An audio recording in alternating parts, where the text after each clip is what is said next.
Hey YouTube, Kier Qualia here, bringing you guys my Oracle Think Tank Stride deck profile for March 2015.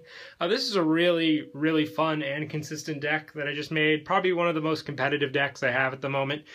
Basically, you just use the entire Stride element, all the Oracle Think Tank Strides you got in GBT01 to power up with Scarlet Witch Coco, the new Susano grade 3, and you always keep hand consistency, really strong rear guards with Silent Tom. So let's go ahead and show you guys the deck profile.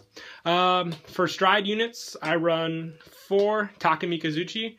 This card is basically your setup for big draws and deck layout. Basically, its effect is you counterblast 2 and flip up a copy of Takamikazuchi in your Stride zone. And if you have 2 or more face-up cards in your Stride zone with this effect, you can check the top 4 cards of your deck, add 2 cards to your hand, and put the other 2 on the bottom of the deck. So you can grab what you want and put back other triggers, and it's basically all it is. There's no hit effect or anything like that, so most of the time, so your opponent doesn't have to deal with the Tom columns. They'll let this attack go through, and that's when you really want to push with your triggers. And I also run 4 of the other Stride Kirin. It's a rare, which is awesome and has a great effect. When his attack hits, you can check the top 2 cards of your deck, add one of them to your hand, and put the other one on the bottom of the deck. For a rare, it has an awesome effect. Pretty much the same stats as Takamikazuchi. No difference here. This one just puts pressure because it's a hit effect, meaning they probably will want to guard this. And then for the actual part of the deck, for grade 3s, I run 4 Susano. An awesome card. When it is stridden over, you can counterblast 1 to check the top 2 cards of your deck, add one of them to your hand, and put the other one on the bottom of the deck. And its other ability is Generation Break 2, which means you have 2 face-up cards in your G-Zone. When this unit attacks, if you have 4 or more cards in your hand, it gets an extra plus 5,000 in a critical. So it's late game push pretty much if you don't want to use Stride, which you should always have 4 cards in your hand, meaning this ability will go off.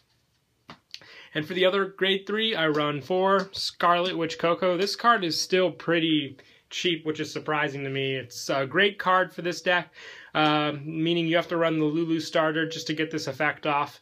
And basically, with her numbers not being too big, it's okay. The main reason you use this card is to get that draw 3 off with Lulu, and then you Stride over her using Kirin or Takamikazuchi, whichever one you prefer. But Coco's great just for that extra draw power. And then for grade 2s, I run 4 Kurakuzachi. Right now I'm going back and forth between if I run 4 Kurakuzachis or 3 of this and then 4 Tom, but we'll see. Basically, this one's ability is when it's boosted, it's Generation Break 1. When this unit attacks a Vanguard, if it's boosted, you can counterblast 1 to draw a card. So the guaranteed draw, it doesn't have to hit or anything like that. All it has to do is be boosted and you'll draw, and then you can attack your opponent's Vanguard. So you draw first, and then they decide if they're guarding or not. It's an awesome card just for easy draw power. And then at the moment, 3 Silent Toms. Probably want to, switch to 4, meaning I'll take out either one of these or one of my other grade 2s. But Tom is your true game winner of this deck. Just having his columns with the triple drive really means you can boost up these guys and have your opponent have a really difficult time to guard against them. And I'm also running 4 Shinatsuko, or Shinatsuhiko. Oops. Basically, it's the 12k attacker for Generation Break. If you have 1 face-up card in your G-Zone or on the Vanguard, it becomes a 12k attacker. So either I'd swap one of these out or one of the Kurakuzachis. But until I do get a 4th Tom, it'll be sticking like that. And then for grade 1s, I run 4 Amino Sagiri. This is the new Perfect Guard, the damage on flipper. You counterblast a lot in this deck, so Amino Sagiri is an awesome card to use in this deck. When this unit guards, if you have another copy of himself in the drop zone, you can unflip a damage after that. The only thing is, it can only attack the Vanguard, but that's not too big of a problem. And then I also run 4 Amino Murakumo. This is the Stride Enabler, is what I'm calling it. Basically, it can count as the whole Stride cost. And its other ability is it can search for Susano from the deck. So you can call it to rear, show a grade 3 in your hand, add Susano, then discard a card, or you can use it for the whole Stride cost. Too good not to use. And I also run 6 8Ks, 2 of the Gemini and 4 of the new one, Tsunagi. This just makes for great columns for Tom. You have columns with Tom in this. Attacking for 16 means they can't just guard with 1 5K. They have to use 2, and they can't use a grade 0 10K, so they're really out of luck there.